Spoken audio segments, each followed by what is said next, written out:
So in Illinois, there are certain requirements that you have to have when you operate a motor vehicle, that being liability limits. Those liability limits are often referred to by your insurance company as 25, 50, or 20 coverage. Those require that you have $25,000 of liability coverage in place per individual when you injure a person. For instance, you run into the back of someone who's in the vehicle by themselves, that will cover $25,000 of liability.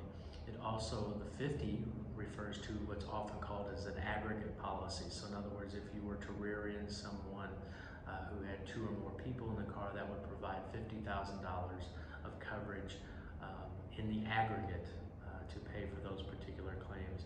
And then the $20,000 or the 20 figure refers to the property damage that you're required to have in place under the laws of Illinois. So in other words, if you ran into the back of someone, it would provide up to $20,000 of coverage for the property damage that you caused.